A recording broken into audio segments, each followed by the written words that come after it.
sobre essa liturgia da palavra desta segunda-feira da Semana Maior ou da Semana Santa.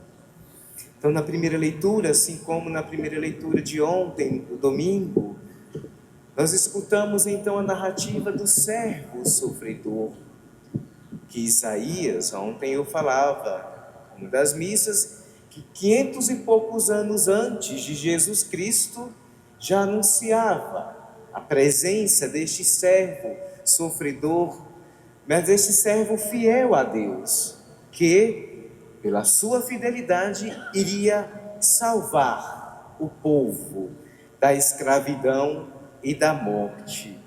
Então, continuamos com o mesmo profeta Isaías, dizendo, através dele, Deus dizendo: nele se compraz minha alma, nele quem? O servo sofredor, ou seja, Jesus Cristo. Pus meu espírito sobre ele, ele promoverá o julgamento das nações. Ele não clama, nem levanta a voz, nem se faz ouvir pelas ruas.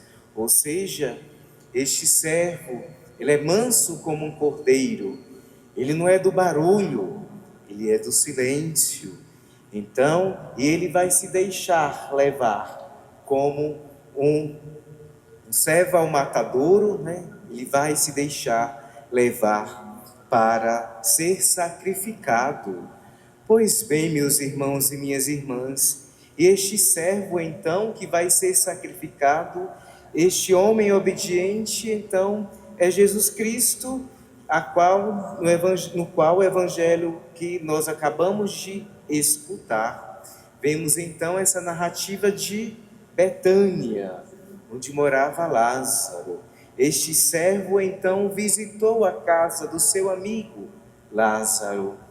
Ele que já tinha ressuscitado uma vez, claro que a narrativa aqui, a tradução, não sei, porém esse nome ressuscitar, o único que ressuscitou até hoje é Cristo, nenhum outro ressuscitou, então deve estar errada a tradução. Eu fiquei de olhar na tradução no francês e no inglês, mas acabei esquecendo, e também no grego, que é a nossa fonte primeira, e acabei esquecendo, mas a tradução deve estar errada, porque o único que ressuscitou até hoje se chama Jesus Cristo.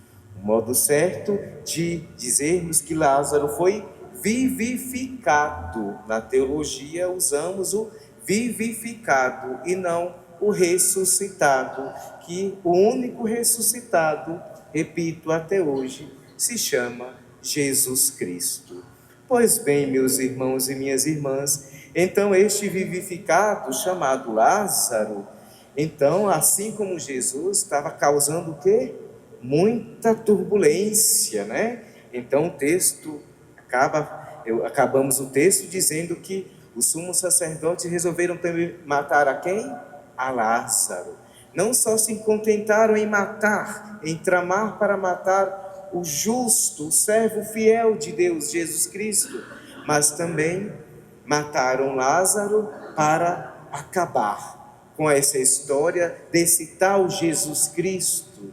Mas pelo contrário, com a morte dele, cada dia e cada vez mais se propagava a sua presença, a sua graça, o seu poder agindo entre o povo, e o povo então, cada dia que passava, aderia mais a este homem Jesus Cristo.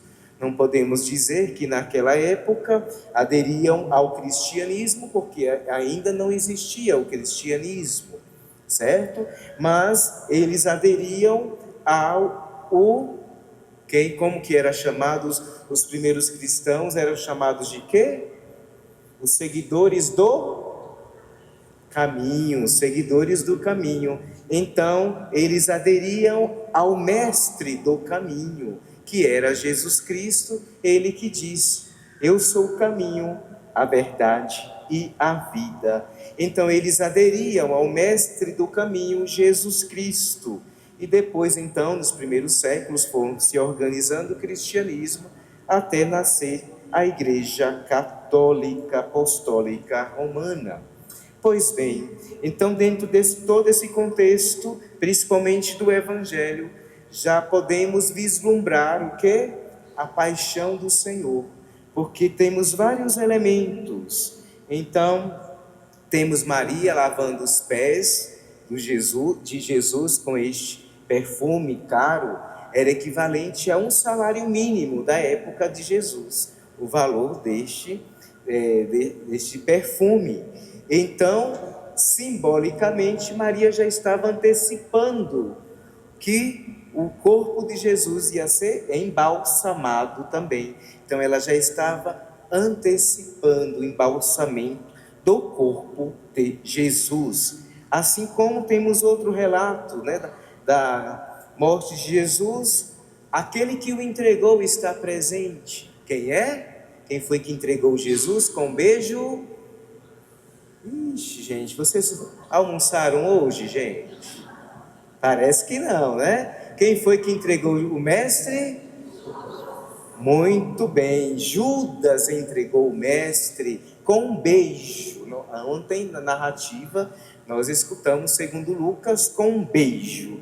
Então, este também faz parte aí da trama da morte do Senhor, assim como também temos, então, o embalsamento do corpo de Jesus, temos aí o traidor e temos aqueles que mandaram executar Jesus, que foram sumos sacerdotes, que fizeram toda a trama para que Jesus fosse então preso, julgado. E ontem nós escutávamos tanto Pilatos, que lavou as suas mãos porque não viu crime nenhum, quanto o próprio Herodes também queria livrar Jesus, porém os sumos sacerdotes não deixaram, pelo contrário, incentivaram o povo para que então pressionasse pela morte do inocente chamado Jesus Cristo. Mas como ele mesmo falou, ninguém tira a minha vida, eu a dou, eu a oferto, eu a entrego. Ninguém tirou. Claro, os textos, a história fala que sim, foi tirada. Porém, Jesus, ele vai ultrapassar a história, ele vai transcender. E é o que ele quer e ele espera de cada um de nós, que possamos também transcender com a sua morte. Não ficar só, bichinho, coitadinho, morreu por mim e por nós. Não, ele transcendeu. Então, ele derramou o seu sangue, por isso então eu devo ser inteiramente dele, porque ele se doou por mim. Então a minha vida tem que ser uma vida de constante doação, entrega por este mestre chamado Jesus Cristo. Então que esta nossa caminhada rumo ao Tríduo Pascal nos ajude, meus irmãos e minhas irmãs, a mergulharmos no mistério do Cristo. E não só mergulharmos, mas mergulhando no mistério do Cristo, possamos então deixar que este mistério adentre em nossas vidas e transforme para sempre as nossas vidas, fazendo-nos novos homens e novas mulheres. Que, repito, não adianta nada, eu falava esses dias, não adianta nada, 40 dias sem comer isso, aquilo outro, deixar de fazer isso, aquilo outro, e continuar a mesma pessoa, ranzinza, cara feia, nada tá bom, tudo tá mal. Passou os 40 dias, a pessoa não mudou, foi nada. Ou seja, a quaresma, o espírito da quaresma não entrou dentro da pessoa. A pessoa perdeu o seu tempo, podendo estar comendo o que deixou de comer, ou fazendo o que deixou de fazer. Tempo da quaresma é tempo de mudança de vida. Se não houve conversão, então perdemos o nosso tempo, mas ainda há tempo. Hoje é tempo de sermos novo homem, uma nova mulher. Porque, ontem eu falava também, não sabemos nem o dia e nem a hora que o Senhor vai nos chamar. E quando Ele nos chamar para junto dEle, temos que estarmos de bem com Ele, temos que estarmos no Cristo. Se ainda não tivermos no Cristo, vamos passar maus bocados. Mas que o Senhor nos ajude para que, neste tempo que nos resta, possamos então converter os nossos corações, as nossas vidas para Cristo Jesus e deixar que Ele então possa ser um em nós e nós então possamos ressuscitar com Ele no sábado santo. Louvado seja nosso Senhor Jesus Cristo. Para sempre seja louvado.